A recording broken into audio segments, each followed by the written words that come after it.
Hello there, welcome to the Culture of Life podcast from Human Life International. I'm Tad Wojcik, the Mission Research Specialist, here with, well, not really here, but virtually here with Father Shenan Boquet, our president. Hey Tad, good to be with you and our audience today from a distance. That's right, this is the first time we're doing a remote interview with Father Boquet. We've done remote interviews in the past, but this one is the first time with Father Boquet, so it's a new experience for all of us. Well, it'll be something good, Tad, for us to practice with, since we know that the travel restrictions are starting to change internationally, which will allow myself and our HLI team in the United States to finally get back out into the mission field. So it's an exciting period. So this will give us a little moment to see if the technology is going to cooperate with us, or as St. Maximilian Kolbe used to say, when the printing press for the Immaculata would break down, he would often say that the devil got his tail stuck in the printing press again. So I think the devil definitely works against us in many occasions when it comes to technology, because so many little things can go wrong, and of course he doesn't want us to talk about any of these fundamental issues. But we'll see what happens today. That's very true, Father. And today we are talking about one of those issues that the devil would not want us to talk about, because he's been very active in recent decades, and particularly it's gotten kind of to an extraordinary level when we discuss the problem of the phrase used, at least secularly, is sexual education. Now, we might have a couple of problems with the way that that's used and what that implies. I think sexual morality education is a better way to put it from our standpoint. But that's what we're going to be talking about today, Father, is how in Western countries, and especially in the U.S., the school systems have sort of usurped the so-called right of sexual education and infiltrated those classes with various kinds of propagandistic agendas, and why this is such a problem, and what parents and the church can do about it. So why don't you begin, Father, maybe just going through Sure. what you've highlighted recently in your recent Spirit and Life article on this subject.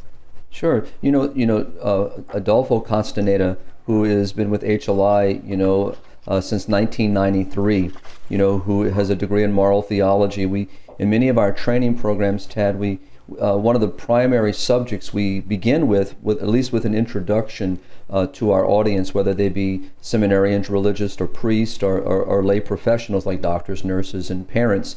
We talk about the issue of so-called what we call perverse sex education. So the church herself, when properly respected, we talk about the issues of human sexuality, and we want to have programs and available to parents, to help them in their role and duty. And we'll talk more about that in a few moments. But I begin by talking about the fact that it's a perverse sex education that we're speaking about here. And what I mean by perverse is when the dignity of the human person, in this regard, we're speaking about innocent children, are being introduced into language, terminology, images that really do not respect their dignity, that do not respect the dignity of the person. And in regard to that, or furthermore to that, it doesn't respect the dignity of human sexuality as God Himself has created us to respect. And so when we address the subject, as Adolfo does in our Latin American outreach and our programs, and we do throughout the rest of the mission field, is to really help parents and those working with young people to respect young people's innocence, and that we are careful in how we talk about very important issues. I mean, the beautiful gift, and I use that word very strongly, gift of human sexuality is a gift of God. God created this precious gift. It's something beautiful, it's something good, but it has a proper order and a proper, expression and a direction. And when anything of good is falsified, as we're talking about here, and what we're seeing in the secular culture that really has no regard for human sexuality as God intends, looks at it purely from a biological point of view, the point being that happiness, pleasure, anything that really can fill my life, I'm free to choose, which is contrary to freedom, is contrary to the human person. Again, here, for our audience sake, I just want to make reference to Genesis chapter 1, verses 26 to 27, where we hear that God made us in his image and his likeness. And oftentimes our audience and many people that I'm actually out on the road getting ready to participate in a conference, and this is kind of perfect because this is one of the subjects I'm going to be giving a presentation on. So it's perfect that we're talking about it, but it's the understanding of what we mean by likeness and image. So just very briefly, Tad, if you don't mind, I'll just kind of make note of them. So first of all, when we speak about freedom, we're speaking about, when we're made in the image and likeness of God, is that the freedom that I have to exercise is that I will exercise it in such a manner that it helps me to recognize who I am. In other words, to be God-like, to exercise my freedom in a respectful manner that respects my nature as a person. And so that freedom is not meant for me to use to go against my nature or go against the goodness of my personhood, but instead to be used to help me to flourish and to make good choices that reflect that goodness and that beauty and that truth about my nature, about who I am as a son of God and as a person. And so this dignity is inalienable, it's absolute. It's never taken away in a sense from anyone or given to me by anyone. It is a God-given gift. And so, and when we talk about, further the goodness or the likeness and image, we think about God as good, right? And so we're made for good. We're made for the good, and we're made to choose the good. And this is a part of recognizing the image and likeness in whom I have been made. And then also to choose what is beautiful and to create what is beautiful. In other words, what I'm trying to say is that we have these beautiful gifts given to us by our Creator for the purpose of helping me to know who I am, for what I have been made, and what is my destiny, which is the supreme good, eternal life. And so if I take all of that out of context, if I remove it, as we see with a dualistic understanding of the human person, which is in the secular culture, which means, if I want it, I can have it. If it seems good to me, I can choose it without asking, is this really good? Is the reality true?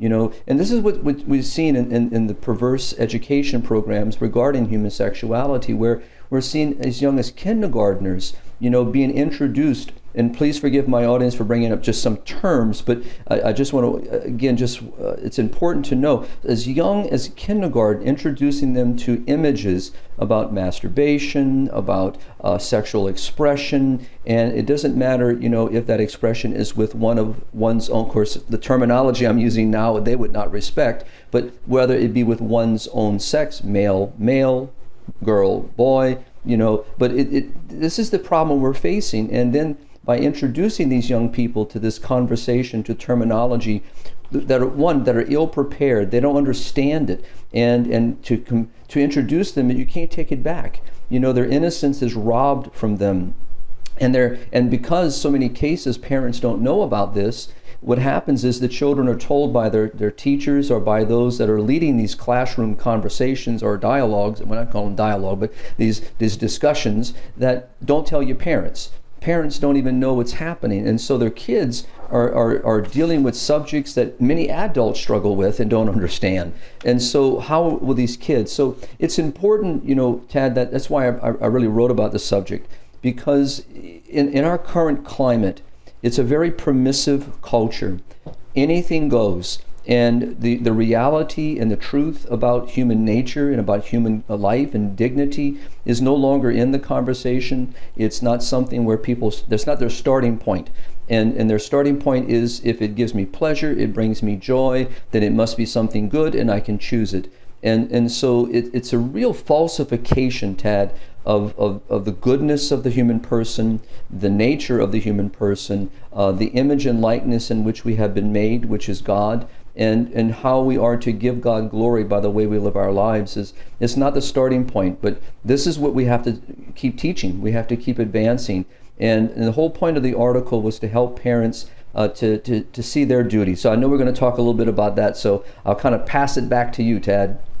Well, thank you very much, Father. Yes, I think there's a lot of directions we can go here with this, but we'll just continue maybe down with we can get to the kinds of problems that are arising now later. But first, we'll start with something you highlighted in the article, which was as far back as the church has been very open about these issues and responsive. So as far back as 1995, when these issues really became prominent in a lot of public school systems, and back then not quite as bad or in such a way as now, the Pontifical Council for the Family released a document which you highlighted called The Truth and Meaning of Human Sexuality. Father, would you mind giving us kind of an overview of what the document describes as the essentials of a truly Catholic and wholesome view of sexuality, and the way these morals can be taught to the younger generations? Sure, Ted, thank you. And we've already talked a little bit about some of the aspects, and for those of our listeners, the document that was put out by the Pontifical Council for the Family in 1995 is a quite extensive document. It's long, and I know honestly that with everything else going on in people's lives, that reading a very lengthy document is not always on the top of the list. But I'm going to strongly encourage our listeners to take advantage of this moment, Tad, that we're bringing to the surface, to read the document, even if it's over the course of a couple of weeks, just to pace out and read it, especially to parents. Because what the document is dealing with is, Tad, as you introduced, we're looking out at the world. Now, this is 1995, but I can tell you this document could have been published today, in June of 2022, and it's so relevant.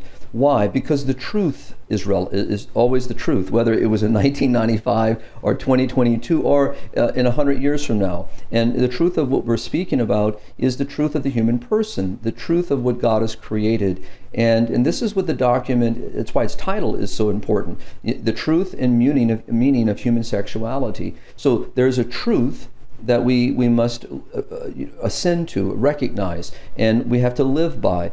And so what is that truth? So as I mentioned earlier, when you have people within the permissive culture that see freedom, what I mean by freedom, again, let me just reiterate this, is the freedom to do whatever brings me love, happiness, and pleasure. And so, yes, obviously, God made me to have life and to have it abundantly. Scripture tells me this. God has made me, to live, as we hear, the fruits of the Holy Spirit, joy, peace, love. These terms are very much a part of our Christian view, but properly understood, that not everything that I perceive as good is something good.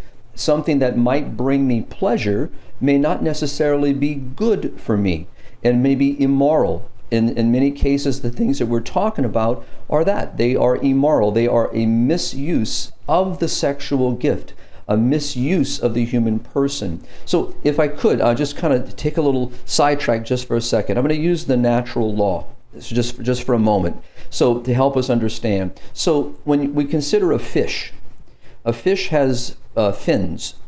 And so those fins help the fish to function, and whether to go forward, to go backwards, to flip over, in some cases to obtain food. There are many functions of different types of species of fish, but you take the fins off the fish, and what happens to the fish?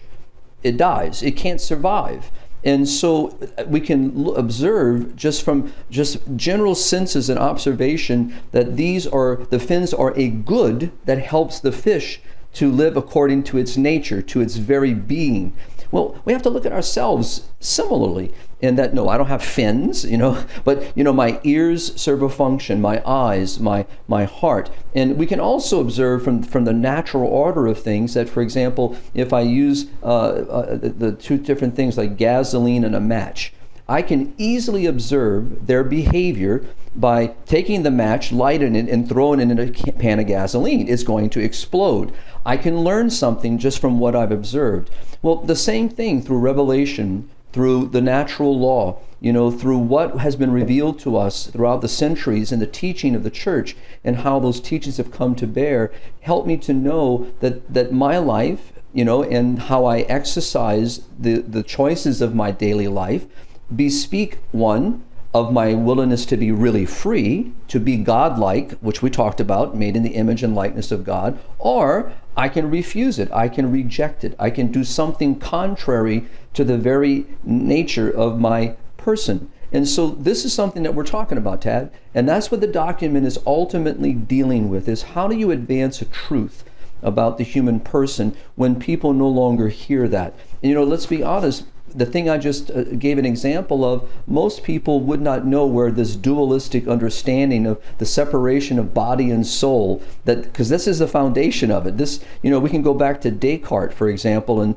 the 1500s, and who's the famous line, "I think, therefore I am." And so the idea that through my or even my earlier mind, with the Gnostics. Right? Yeah, exactly. And so I know we don't have time for all that, but I just want our audience to realize that the church has been dealing with these subjects and these conversations for centuries.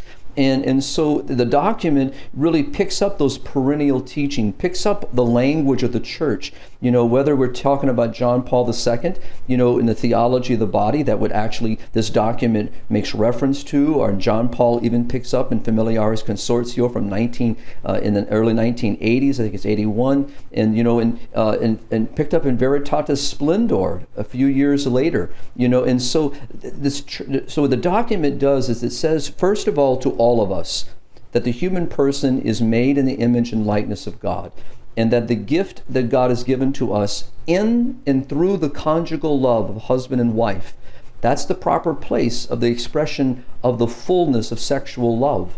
It is the only place it is meant to be fully expressed and lived, and always with not only the unitive for the good of the couple, but always with the procreative, always with the openness to human life, the welcoming of human life. And it is from that teaching that we can see the role of parents, Tad, in the sense that the procreative part of that unitive, that inseparable bond that Paul VI would talk about in Humanae Vitae, is here. And what he's talking about is that in the procreative, which also reflects the education of children, so that the welcoming of a child means, as a mom and dad, that we're going to help our child to learn, to be formed properly, to be educated in the ways of the Lord, and to live a life in that respecting of that dignity. And this is what the document talks about, Tad. Like I said, it's very long, and I'll just quote a couple of paragraphs. I think that may help a little bit, for our listeners. And so here I'm going to make reference directly, to paragraph 48. And so it's in my column. People can go back and take a look at it. They can click on the link. It'll bring it to them right up for them. And it says here, parents are the first educators of their children. And so back to this procreation, this welcoming of human life, which means, as a parent, that not only are we saying to each other, husband and wife, that I'm giving myself to you and you're giving yourself to me in a self-giving love, and then that love is open to the fruit of that love. And the fruit that could be as a result of our union, that is a child. And so in that, we also are saying to each other, and we will help each other to raise our child and our children. We will help to educate them and to form them and to guide them throughout life and to teach them right from wrong and to protect them from the harms that are around us and to prepare themselves for the ultimate life, which is with God, the supreme good. And so now, I know some of our audience, especially our parents, and are thinking, God, I don't think about that, but that's what we should be thinking about. That's the mindset, is that this is something that's part of a great work, a great plan, and to be co-creator. Again, God creates what's beautiful, and so parents also participate in the creativeness, the beautiful gift of beauty of life.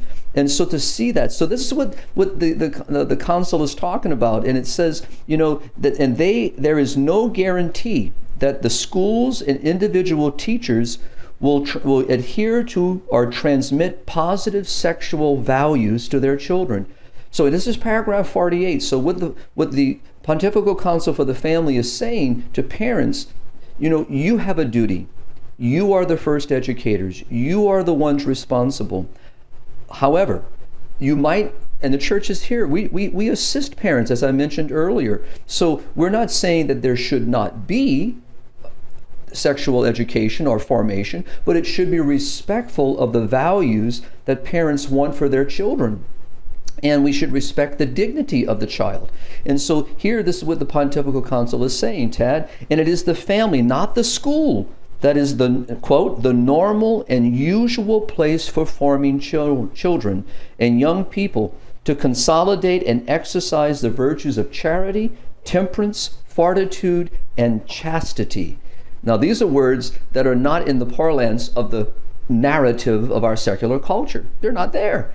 So where are the children going to learn those? So let me just, again, return to my own upbringing. I was fortunate. I was raised in a little town in South Louisiana.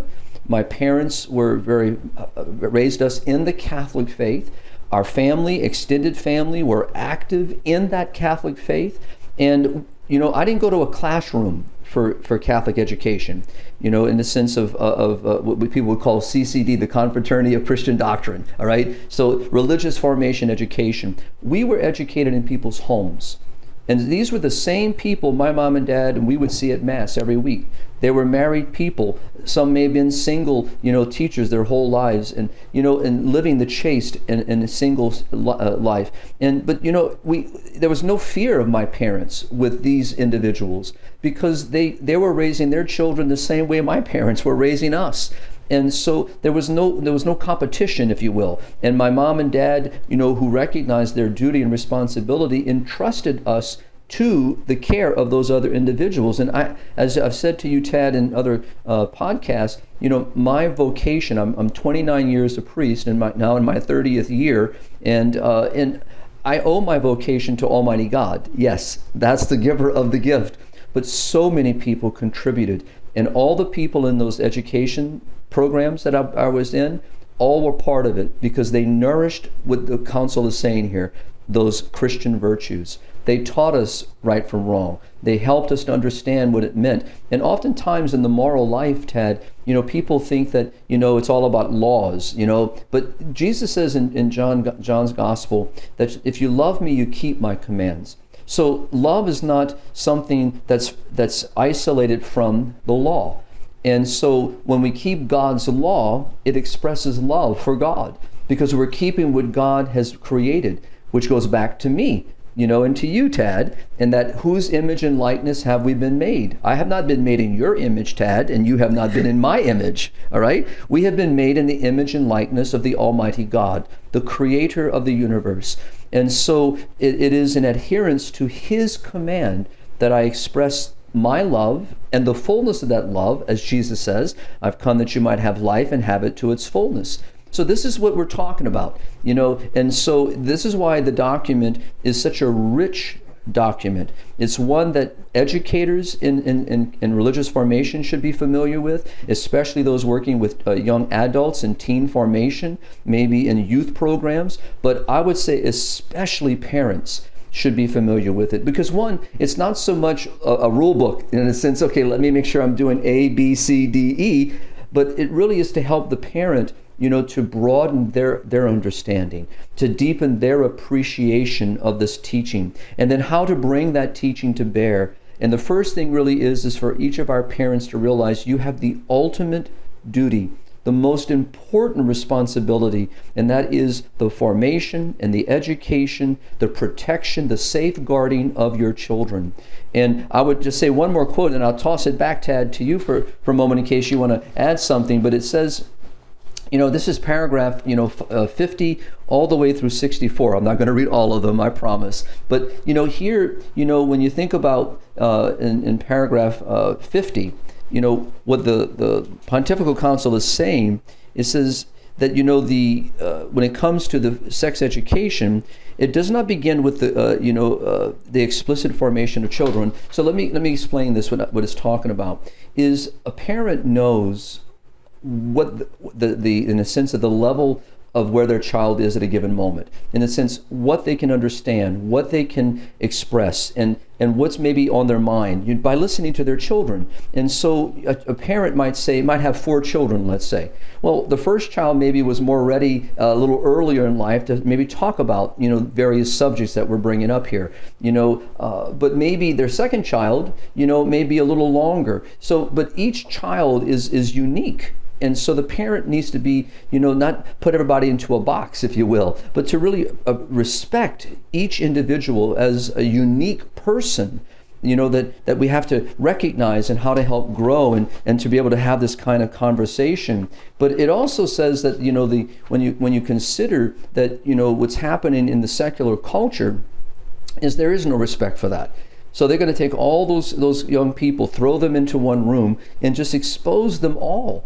And as I mentioned earlier, once the innocence is taken away, Tad, and the imagery is there, and the thoughts are there, the curiosity, if unguided, by virtue, can lead itself to many, many bad things. And that's what we're seeing.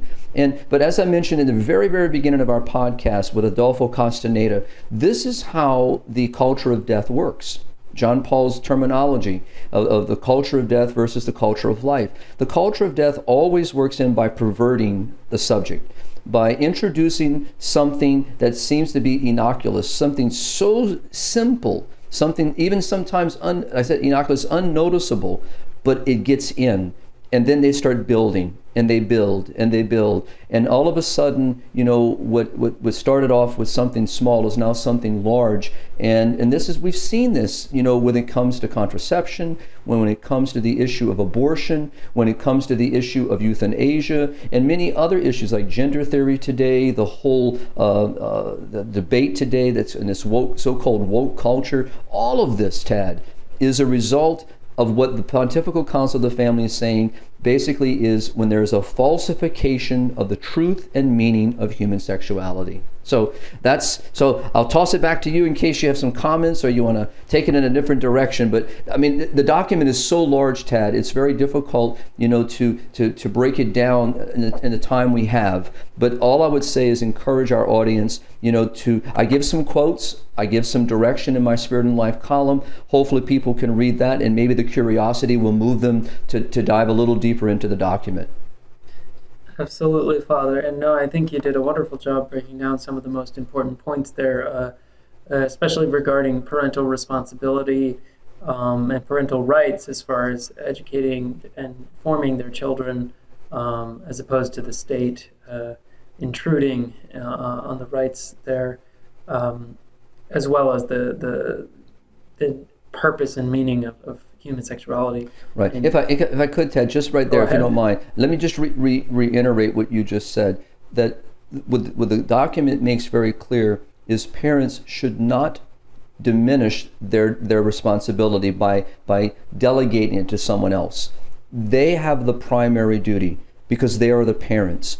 And what we've seen in many of the states, very tragically, is an assault on the parents' rights. The parents have rights. The child doesn't belong to the state. All right? Other political systems and philosophical systems in our world today tragically have that belief. All right? We don't. Fortunately, our Constitution recognizes, our rights, even though itself, our country is infringing on those rights in many ways. But some of the states have insulted parents and even assaulted parents who have gone to school board meetings when they find out what's being introduced to their children. For example, some of these drag queen hours that are going on in school systems and libraries, and in the summertime, this is something in these camps. It's horrific. And parents don't even know that's happening, but when they do, they confront the situation, and they've been thrown out. They've been arrested. People have been, threatened that if you don't let your children come to the school for the sex education program, we're going to level charges against you as an unfit parent. And these are threats, and they're not empty threats. We've seen examples of this. And so it can be very intimidating, Tad. But this is why, we'll talk a little bit in a little while, hopefully, if we have time, just to get to those 4 points that I mentioned toward the end of my column. But it's important for parents, to realize that your child, every child, is of absolute value. And they're worth fighting for and defending and protecting. And I don't have to tell parents that, that. But I think it's important to see that we just can't let the narrative of the secular culture indoctrinate and propagandize our children into falsification of the goods that God has given to us. And we have a moral duty, Tad. So when you kind of bring in all those terminology, the phrase, it made me think of that. And sorry to be so passionate about it, but I can tell you, this is something I see across the United States. I see it in other Western countries, and I've seen the consequences of it. And that's what we're dealing with today. I mean, when we say that we have a permissive culture, that didn't drop out of the sky like a raindrop. This has been a gradual disintegration and desensitization over the years. And that's why we're here. And so, and it's not going to go away just because I get on a podcast with Tad and say, okay, let's make it all go away and we're going to snap a finger. It's going to take effort. It's going to take work. It's going to take a lot of responsibility on parents and on the church and other leaders and other people who share our values and cultural understanding. And, we need to unite. That's what John Paul said in Evangelium Vitae. We have to be united in an ethical effort. Well, I can't think of any other ethical effort than the sanctity and protection of our young people from the culture of death. So this is important. So I just okay, Tad, sorry about that. I got on my little soapbox. But back to you. That's your job, Father. No worries. I do want to get to the questions then of how we got here, which actually you were starting to bring up very briefly, because I think we're talking about a document that was released in 1995, and it's describing the perennial truths of the church. But the landscape has changed a bit in that the sexual education in school systems, particularly public school systems at that time, was a bit, I think, offensive sorts, but not quite so egregious as it is now, in that it would be mainly permissive with respect to contraception, fornication, extramarital sex, as the term they would use, etc. Whereas now, other perverse ideologies are being introduced, whether it's beginning with homosexuality all the way to transsexualism and some of these other things you mentioned, even such, concepts that aren't legitimate, like pansexuality or other sorts of things. Right. And these sorts of things are being introduced as young as kindergarten, first, second grade, to kind of attempt to normalize a fluid, Gnostic, ultimately, as you mentioned, dualistic idea of separation of the body from the supposed real reality, which is all in the mind of the beholder, as it were. So we want to talk about a little bit about what specific issues have cropped up most recently, because I think most of our viewers will be aware of, got to be aware of condom distribution, got to be aware of the permitting talk about self-pleasure, etc. Whereas some of these other things, I don't even know that parents are aware exist or are being spoken about. Well, what I would say, Tad, is important for our listeners, and myself included. I mean, you have to read, and you have to read reliable resources to help form our minds in the sense of what's happening within our culture. And we can't just, live in isolation. What I mean by that is a lot of times, reading, what's going on in the news can be very depressing. I mean, you hear so much that is happening, but because we have responsibility for other people, we have to be aware of what is happening. But there are great Catholic groups, and I would even say, quite a number of Christian groups that share our core values about the dignity of life, the dignity and sacredness of marriage, the conjugal act, that are very much with us on the issue of contraception, abortion, euthanasia, all the various ways in which we look at human life and respect toward human life and the respect that is owed to human persons. And we need to avail ourselves to those particular resources and be familiar with what's going on a state and regional levels. I mean, a lot of times people focus on the federal, which is important and necessary, as we see right now with the Supreme Court with regard to the potential overturning of Roe versus Wade. The idea here is, but there's a lot happening on the state level, regional level, local level that parents need to avail themselves to. And so what we may be talking about in Washington, D.C., for example, because it's our nearest metropolitan, may not necessarily be happening, in the mid part of the United States. So, but to be honest, more is happening than people think. And so with this intrusion of gender theory, what we see today and is really taking hold and conversations and I would call the insanity of it all, the rejection of even what Pope Francis would say, what our senses can easily ascertain. We are male and we are female, and science obviously would affirm this in the reality of male and female, and we're being told that I'm to ignore what my senses and my own eyes perceive.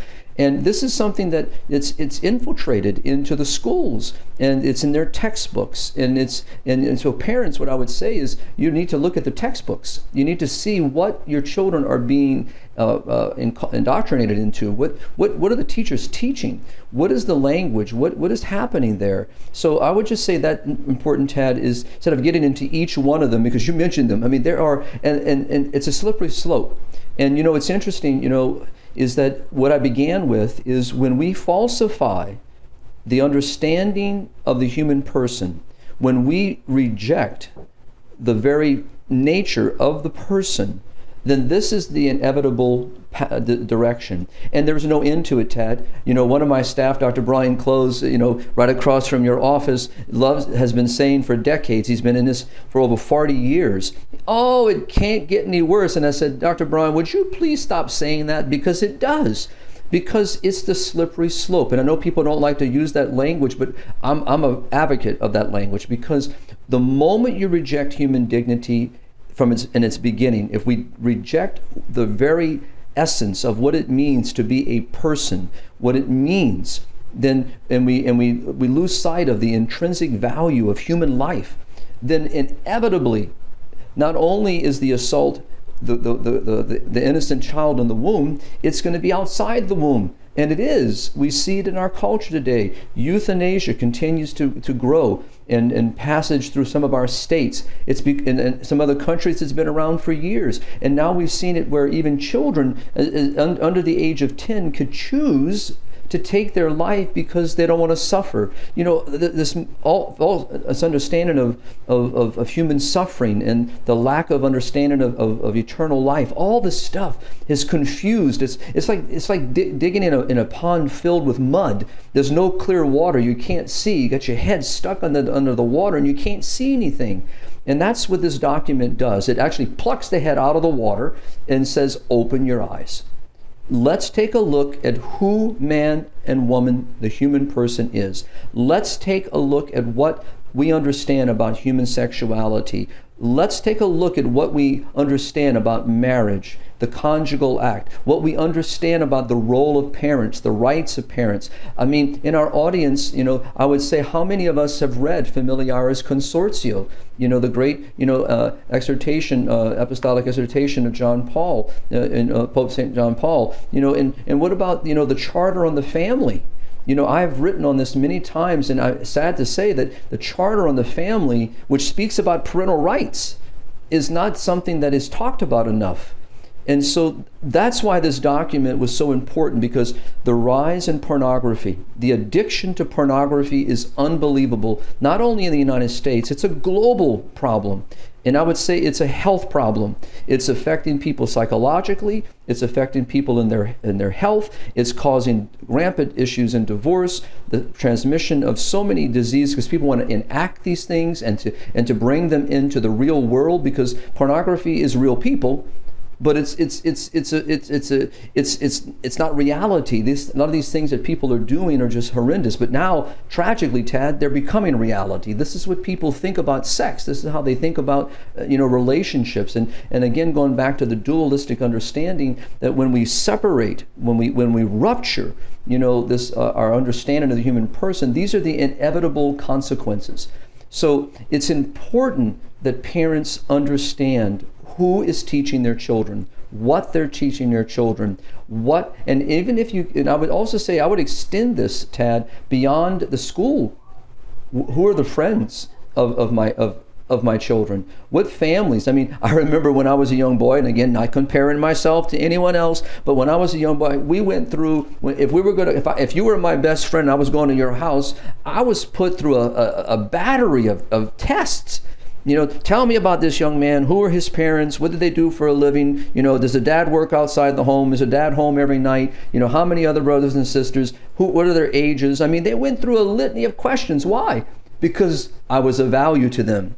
They wanted to make sure that no one was going to introduce me to something or something would happen that I was not prepared for. So we need to be that serious, Tad, about this. So even our friendships, the relationships of our children, and yes, and ideally we can't protect them from everything, but we need to give them the proper foundation, the cement upon which they have rooted themselves in order to be able to deal with this. So for example, how many parents are talking to their children about this? How many parents are sitting down and working alongside their children and discussing these beautiful issues? Remember, we're talking about something beautiful here, all right? Something God created. So we need to talk about it, not be afraid of it. And at the same time, do you want someone else telling your children about what the meaning of sex? And the other thing I would say, Tad, which the document talks about within the family, Paul VI used to say that we don't need, and I may be getting the quote incorrect completely, but I got the essence of it. We don't need more documents. What we need are more witnesses.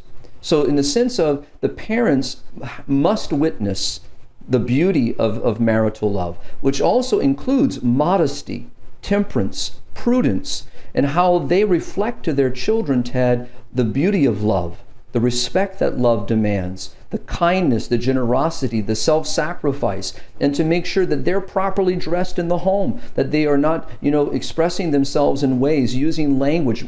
The TV, which is the biggest culprit here, and now the internet, even though we're using the internet, all right? So, but it can be a vessel for the diabolical, to introduce many things to our young people, and to especially adolescents who are so vulnerable, to the culture today because of Twitter and Facebook and all the various social platforms and that parents are allowing their children to be a part of, and maybe not taking enough discipline in that regard. So the document deals with all of this, Tad. Even though 1995, we had the internet, but obviously not as we do today. Many things have changed, but the truth is the same truth.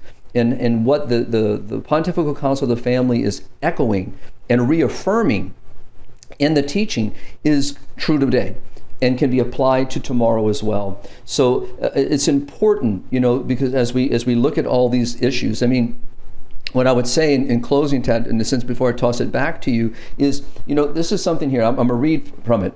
So it's number paragraph 105, and please forgive me, I'm going to look at the paper here because I'm not going to read all of it.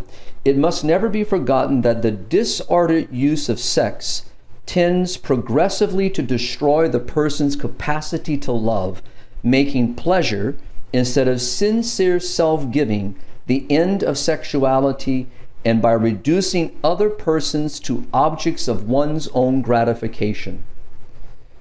There's pornography. Someone else is being exploited so someone else can benefit. And so in a sense of draw pleasure from it. The misuse, the objectification of other people. People are not things, Tad. We're someone. We're not a thing.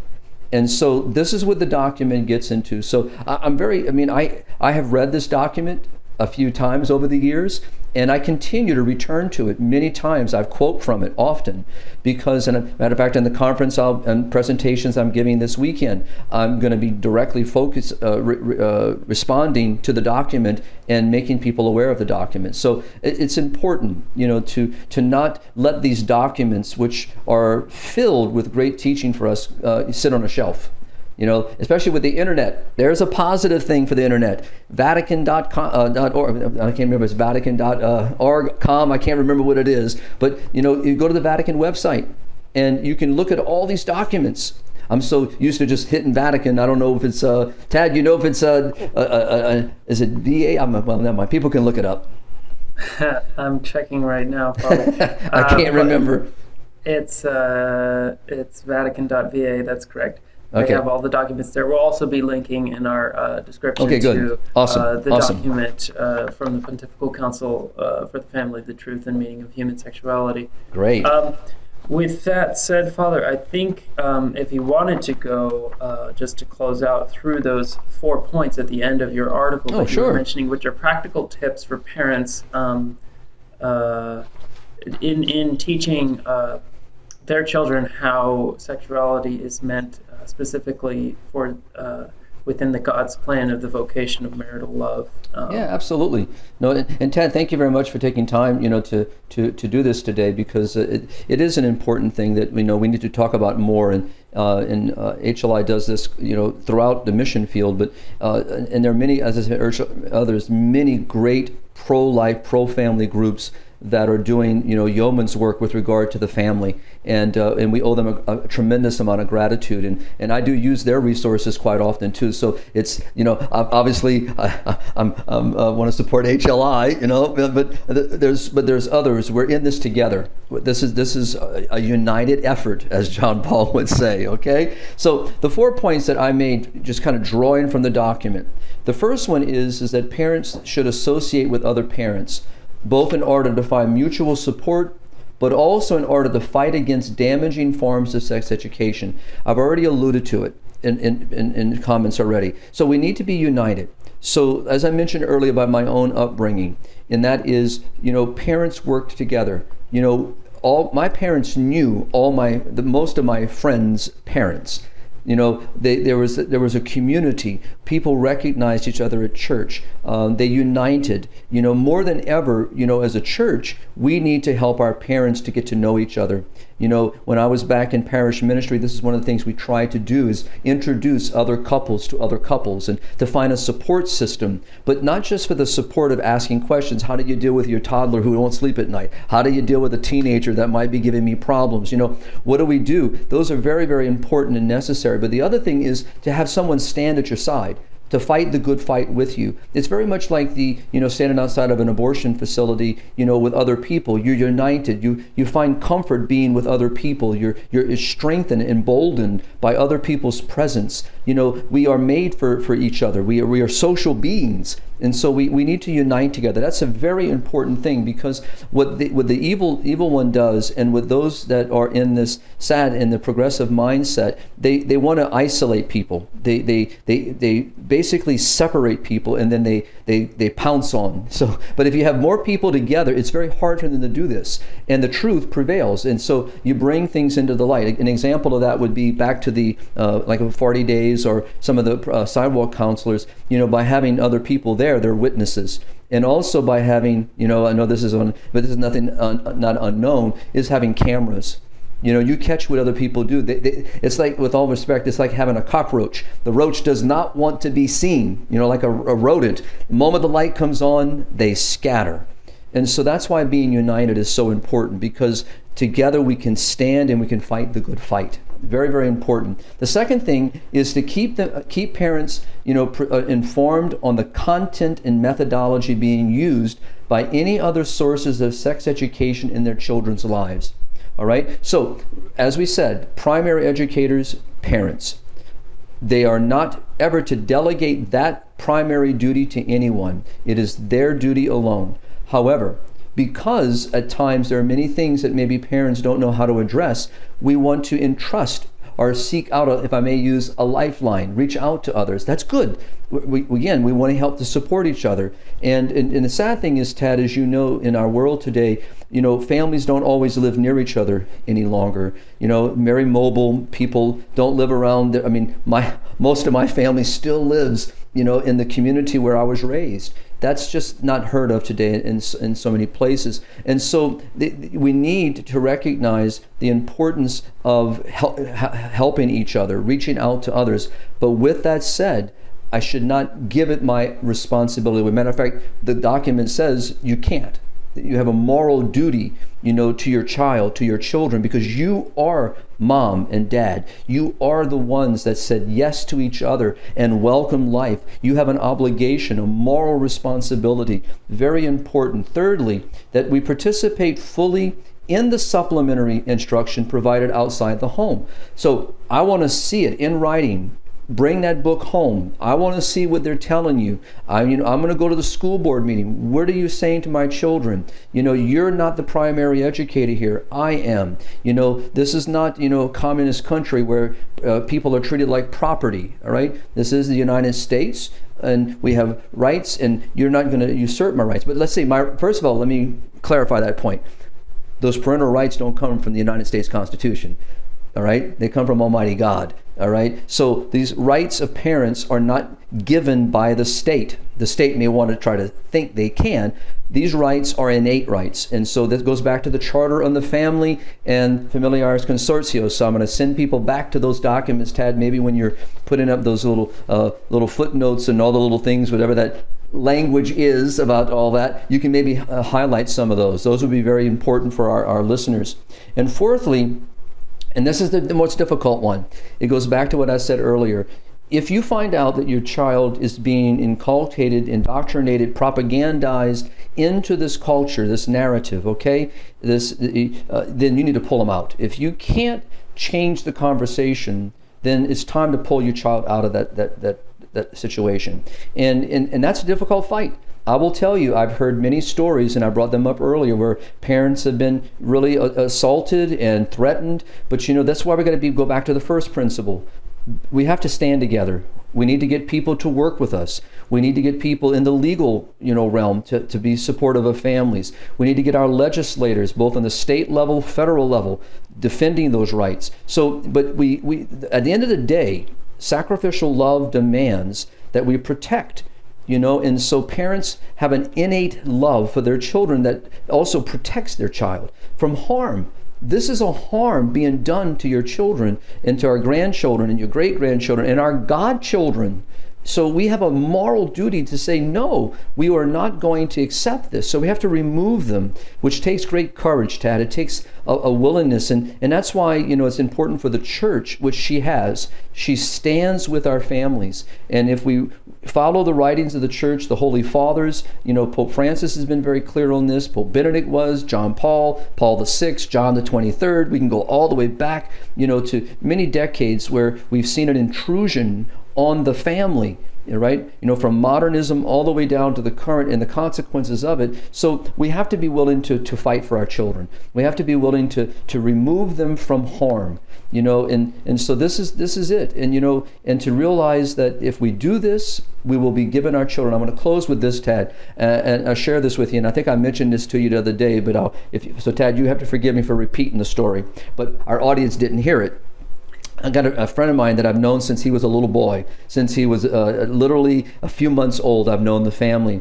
And his mom and dad, like my own upbringing, were very faithful, very true disciples of the Lord, lived their faith. It wasn't something they just spoke. It was something they lived. It was part of their day. And their children were a great value, and not monetary, not physical in the sense of a thing, a commodity, but a precious jewel placed in their charge. And they did a lot, for their children in correcting behavior and preventing them from being, in certain environments. And as we know, children, need guidance. And at times when their parents make decisions, children don't always appreciate and understand. And I think any one of us listening here as adults know exactly what I'm saying here, that we think we know better. We think we know what's right. We think we can make all decisions on our own, and our parents are always wrong. Well, sometimes parents are wrong, all right? But in most cases, in the majority of times, our parents are making the right, prudent decisions. And this is what happened with this friend of mine that I've known. And it's fun now to see him as a young married man with his own children doing the very same thing his own parents did. And he said, when he was being raised, he really did not respect his parents as much as he should have. He says he was sometimes upset with them and even angry at them because they said no, that he couldn't do certain things, or he couldn't go out with his friends at a certain place. And he said his parents seemed to be, just unyielding. But he says today he understands exactly what his parents were doing. They were protecting him from potential harm, and even harm that they could see that he couldn't see. And he said it was once he married and he had children of his own, he realized he would do anything to protect his children from harm. And he says, little did I know that I'd become my parents. But it's because it's the truth. It's love. And so we have to see as parents, and for myself, I'm not a biological father, but a spiritual father. I care for people. Many times people came for guidance and still come for guidance, and all you can do is offer it to them, and it's up to them to decide. But I'm dealing mostly with adults. All right, parents are dealing with their children, but it's because we love and we care and we want what's best. And so back to the document, that's how I read it, and that's how I receive it. And I'm hoping people will take advantage of the opportunity that we're talking about it, Tad. So I thank you, Tad, again for for allowing this column to be talked about, and I'm hoping that people may have some questions that maybe they'll send, or at least talk about it with their friends, and maybe even have a study group in their home. That would be great, because introduce more people to it, and to help people understand. But to be honest with you, Tad, because people don't realize what's influencing them today, they don't understand the narrative. And once we help people to see the narrative, this anti-life, this poor understanding of human dignity, it all flows from that very beginning. And so this is how we see the contraceptive mentality enter in, abortion enter in, euthanasia enter in, this whole gender theory enter in, and as you mentioned earlier, all the other, as John Paul would often say, all these other isms will enter in. We need to get back to the primary root. And once we heal that wound, then everything else will find its necessary healing as well. So that's kind of how I'll kind of throw it back. Absolutely, Father, and thank you so much. You thanked me for hosting the episode, but thank you for writing the article in the first place and bringing up these topics. I think that's a good place to close. We covered mostly everything, and as I said, the description will contain a link to that document, as well as Father's Spirit and Life article, so those listeners and viewers who are interested in reading further are encouraged to. And please be aware of these issues that are affecting our children ever greater. Even I'm not very old at all. Even when I was young, it was not quite so bad as it is now. So let us... Still a young man. Yes. As are you, Father. And let us pray and be aware and fight on behalf of our children. God bless. Okay. Yes, thank you so much for watching and listening. Please, if you're watching on YouTube, like and subscribe and turn on notifications. If you're listening to us on Amazon, Spotify, or any of our other audio platforms, please follow us. And however you're tuning in, please share us with all your friends. Keep on living the culture of life. God bless.